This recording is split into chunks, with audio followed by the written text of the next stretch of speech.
Good morning, everyone. At this time, our waiting room is completely empty, so we are just going to get started and we'll let folks in as they join us. Thank you so much for joining us on November 3rd. It is definitely feeling like fall with a little light frost on the ground this morning in our area. I hope you folks have found your winter bonnets and your gloves because we know that that's just around the corner. But in the meantime, we'll enjoy the beautiful weather that we're going to have over the weekend.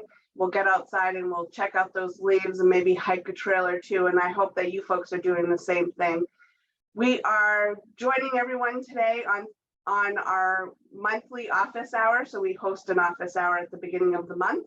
We appreciate you joining us. We do want to remind you that these office hours are recorded so that we can then put them on our website should you happen to miss an office hour but want to be able to revisit the content. We do post all of these on our website. I think many of you know us, but out of continuity, my name is Shelley Shassy-Jondro, and I'm the Director of the Office of Federal Emergency Relief Programs.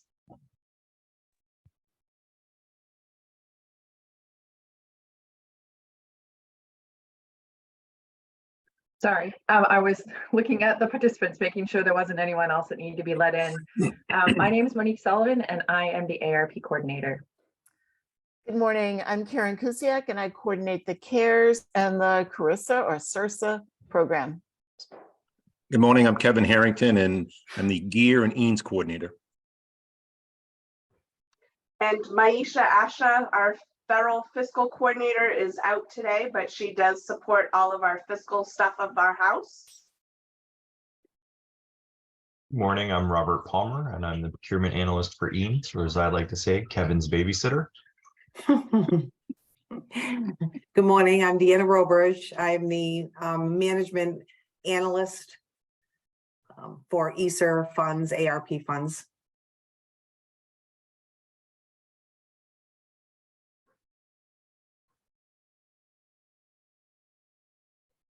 We also have Rebecca Mitchell, who is another management analyst, and she supports the invoicing under our ESER funds as well. And good morning, I'm Terry Beal, and I'm a contracted invoice reviewer. So we're glad you're here with us today. We try to find topics of interest each week or each month that we have the office hours, or sometimes a topic that is pertinent to what's going on with the funds or dates at the time. But this is what we are thinking, this is what we know are in the upcoming slides for today. Some information or hints about reopening the ARP ESER 3 application.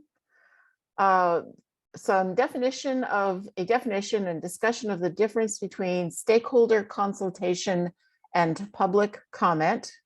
We know those are needed when we're thinking about, or districts are thinking about using the ESER funds.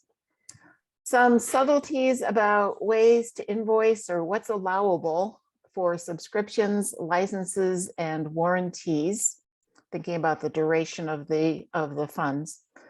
A little bit of information, because there's a lot more if you need to know about it. There's a lot more depth to this topic, but some of you will need to know about maintenance of equity for non-accepted SAUs. And as always, I think the reason we have these office hours is we're hoping that whether you're an applicant coordinator or a business manager, if you're on this meeting with us, we're hoping that you're walking away knowing how to use the ESER funds more or effectively and in alignment with federal requirements. So here's a couple of places that we have that you can gather some information. As you know, because we're in this, this Office of Federal Emergency Relief Programs hosts a monthly office hour on the first Thursday of every month at 9 a.m.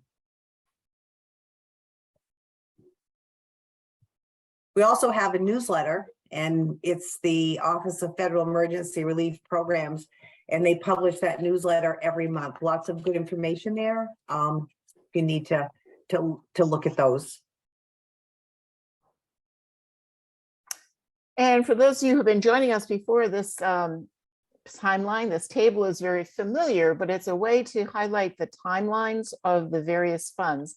So as I hope you all know, CARES ESER 1, the obligation period for that ended in September 30th of this year. And I expect that many of you are continuing to invoice for that or submit reimbursement for those activities that had already been obligated. And you have until December 30th to do that. I checked yesterday, and statewide, there's about $2.6 million worth of ESSER funds that still need to be invoiced, and we don't want to send any money back. So continue to invoice for those funds. And then the dates for Carissa are, 1 year later for the obligation, and then for the reimbursement period or liquidation period. And then, as you know, ARP ESSER 3 funds must be obligated by September 30th, 2024, and then reimbursed, by December 30th, 2024. So CARES 1, just want to emphasize, is in the liquidation period right now, as I already said, and the definition for liquidation is spelled right out there. That's from statute or from the CFR. It's the drawing down and expenditure of funds by the grantee for obligations incurred during the grant's legal obligation period.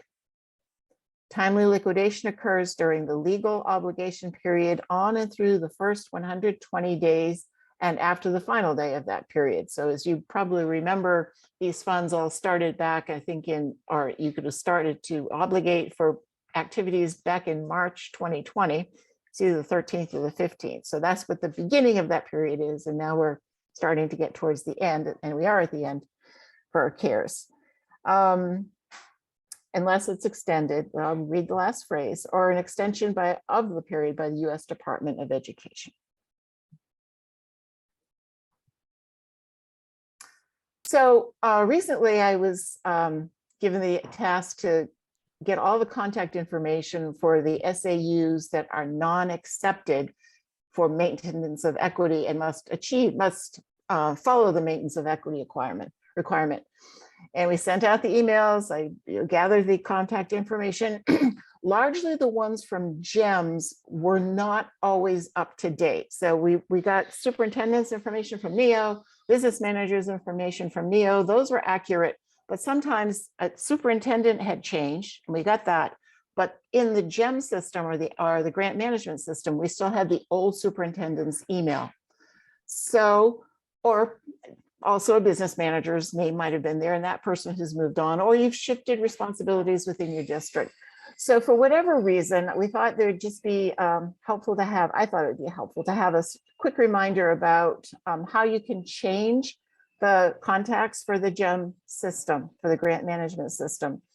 So first of all, if you're new and you have no idea of what the person you're replacing's name or login was, you may use that email address, and you'll get these slides, support@gemschoolsoftware.com, and let that's a live person, will answer that. And you can list your name, email address, the district name, and the name of the staff member you are replacing, and you can be replaced there. We also have a handout, and I know it's hard to see here, but it's a graphic of how in the system you can change the contact person for to receive the messages through the GEM service. So you go to account in that bracket at the top. You look for the fields that say, I can't even read what it says here, but change login, account manager, and the account email. Make sure you're saving the changes. So when you see the better quality graphic and you have it in front of you, you can probably, and I think Shelley probably just put it into the chat for you, you can follow those steps and change the contact name. If, however, it's a hassle to do that, if it's any major challenge, if you send me the information and you assure me by maybe copying your superintendent that that's indeed, you should have your name on there, I can ask our software developer to make the change. So either way, we just want to make sure that information is up to date so that you are getting the timely messages.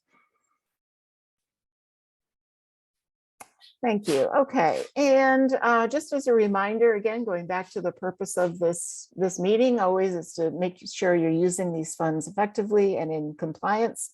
The US Department of Education has a 4-part framework for thinking about what's allowable or analyzing what's being spent with the ESSER funds. And we still need to be focused on preventing, preparing for, or responding to the COVID-19 pandemic. That's the purpose of these funds. We all have to keep in mind the authorized use of the funds. And we also have to follow the cost principles, the Uniform Administrative Requirement cost principles and audit requirements that the federal government has for their awards. And also written into all of these statutes, and particularly and explicitly in ARP, is the need for meaningful stakeholder consultation and school district priorities when you're making decisions about how to use these funds, or you're changing decisions that were made months ago or years ago about how to use the funds. If you're making a change, it must be based on the meaningful stakeholder consultation, which you'll hear about very soon.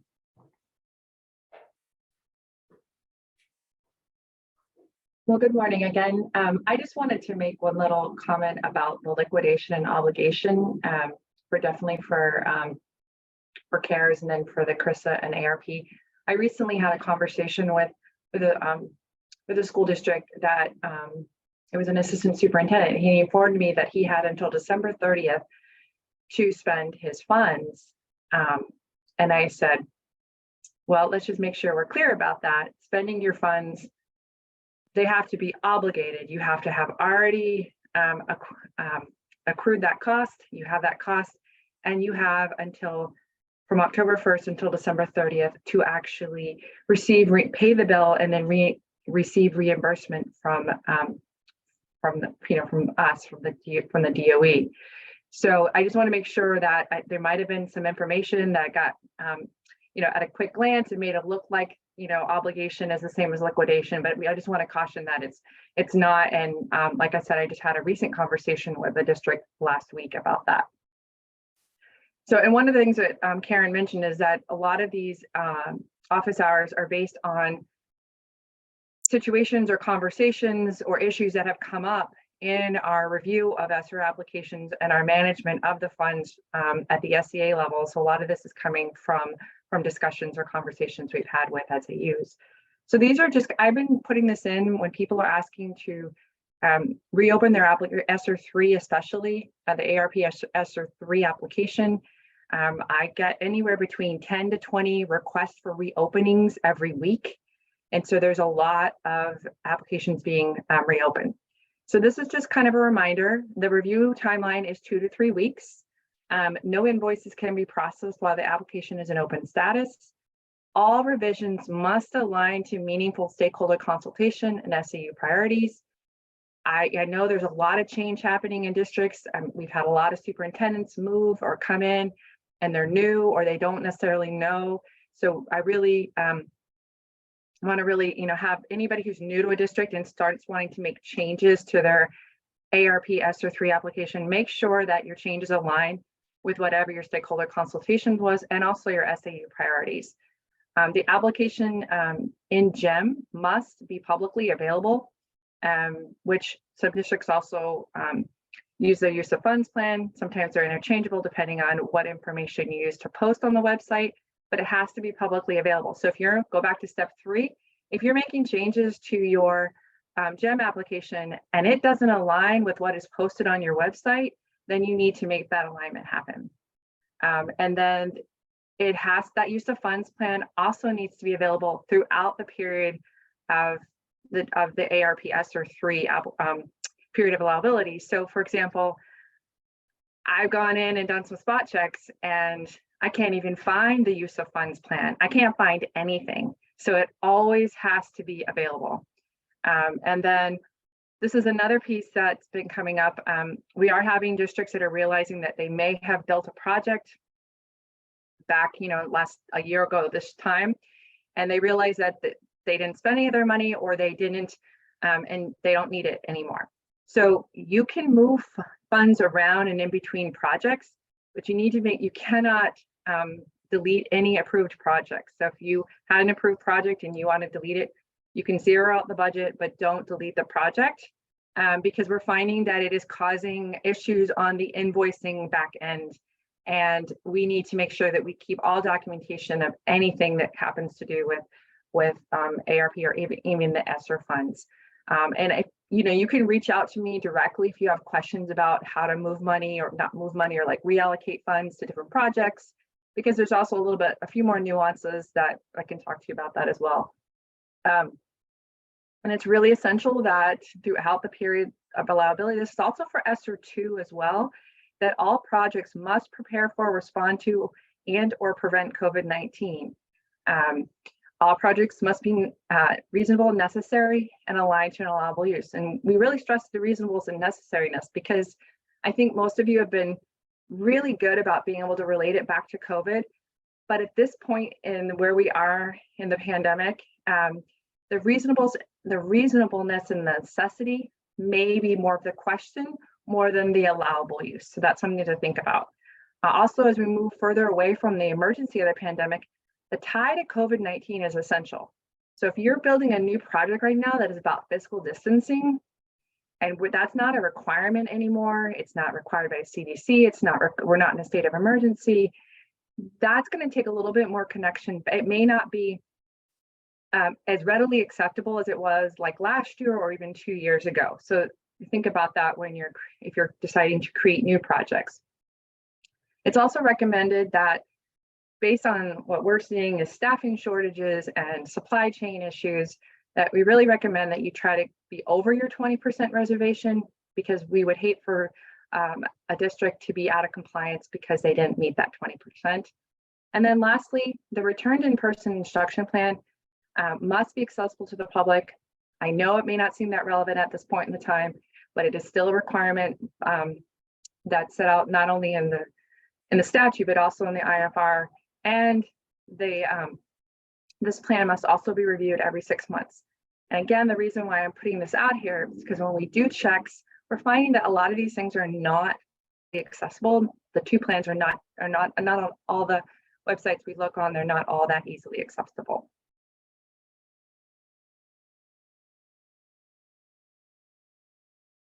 So this also came up in a recent conversation with a school district about consultation versus public comment. So we're all really familiar with public comments. It's required at board meetings. There are some state statutes that kind of say when a school district has to do public comment. But I wanted to point out that they're not necessarily the same when it comes to ARP. Meaningful stakeholder consultation is you're not necessarily going to meet this requirement by doing public comment at a board meeting. Because in the meaningful stakeholder consultation that's clearly stated in the IFR, there are specific stakeholder groups that are defined. Public comment, there's no specific stakeholder groups that are defined. It clearly states that you have to have students, families, school administrators, sorry, I think that's a typo, teachers, principals, school leaders, and other educators, school staff, and their unions. They have to be a part of this meaningful consultation. If you're doing public comment, those people may not be at the public comment there. So to count the public comment as a part of your stakeholder consultation, you want to really make sure that you have all those required stakeholder groups that are clearly defined in IFR. If you're going to use your public comment as your meaningful stakeholder consultation, make sure you have those required stakeholder groups. In addition, the school community or the school district also has to have additional stakeholder groups that align with your school community. For example, it says migrant, but if your school community doesn't have any migrants, then that wouldn't be one that's relevant to your community. If you're using public comment, be aware that your public comment opportunity may not have those additional stakeholder groups. They may not have been invited. They may not have known that they were going to have an opportunity to publicly comment on the use of funds for ARP ESSER 3. And then again, the revisions, because I'm getting a lot of requests to reopen applications, make sure the changes that you make or revisions that you make align with the meaningful stakeholder consultation. If they don't, then you're going to have to probably bring these stakeholder groups back and find out if it's okay. public comment, it's going to depend on what your local school board policy is in any state statute. And then lastly, the SAU, and we're almost like a broken record back in the day when we had records. The SAU is responsible for maintaining documentation, because this documentation can be requested through a FOA request.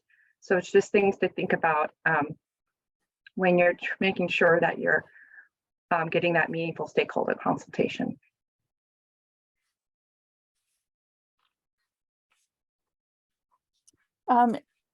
First off, I want to make a comment on something Monique said regarding deleting anything from your application. We also ask that you do not delete anything from an invoice when you are making changes. If you've uploaded a trial balance and then you make changes and you're going to upload a second trial balance showing your changes, please leave the original documentation there. It just gives us a paper trail. We can follow what was done so that we can refer back to it if need be, and the auditors can as well. We're going to talk about subscriptions, licenses, and warranties.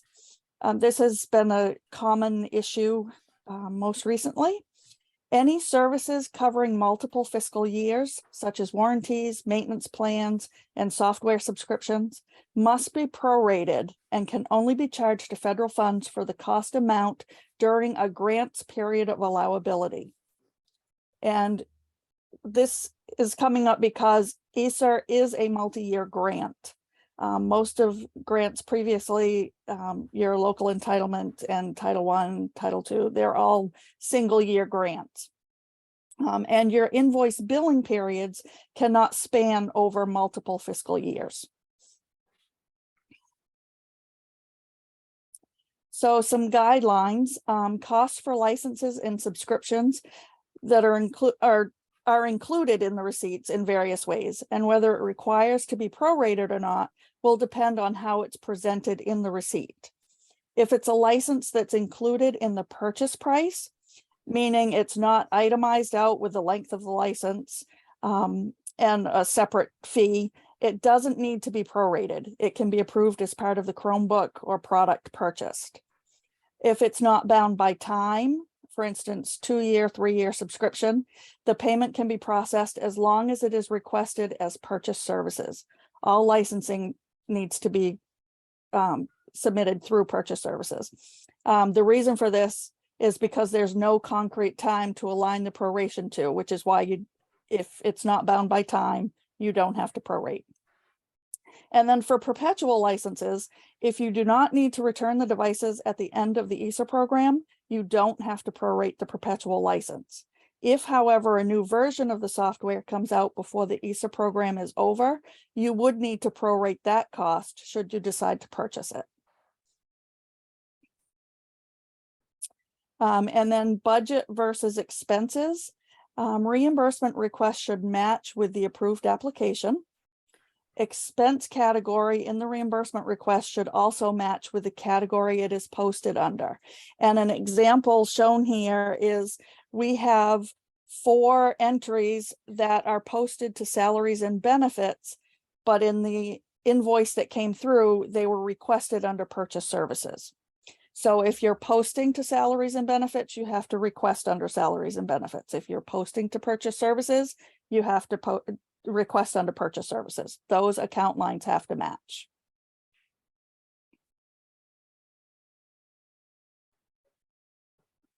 So this next slide is really for those districts that, based on their the makeup of their school or the makeup of their district, they are not accepted and must meet the maintenance of equity requirements set out in the ARP statute. And so we listed the districts here that are not accepted.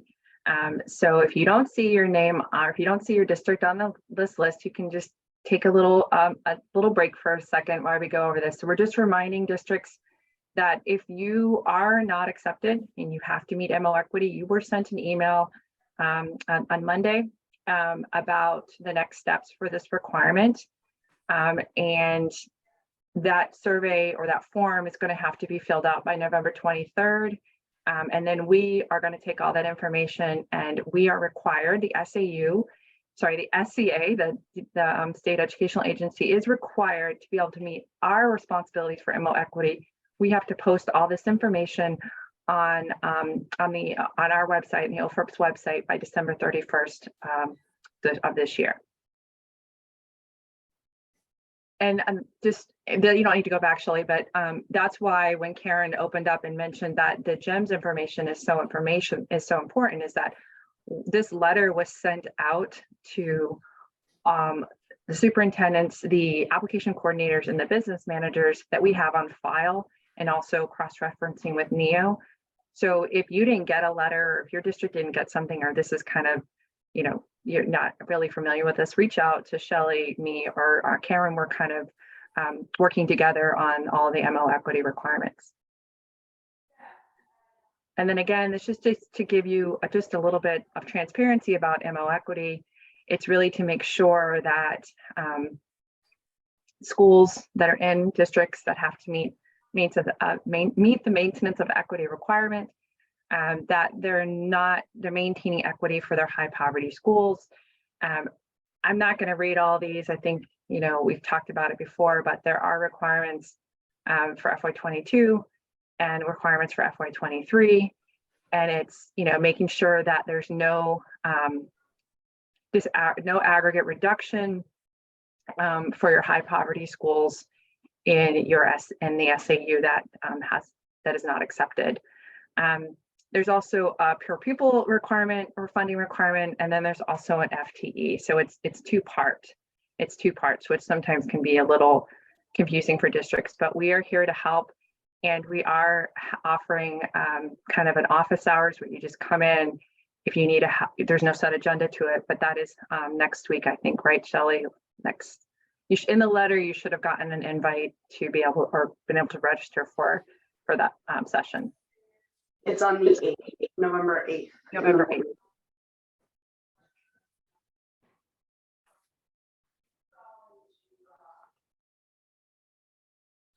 So as always, we leave you with some resources. These resources continuously get updated from the U.S. Department of Education, as well as our website. We are always adding to.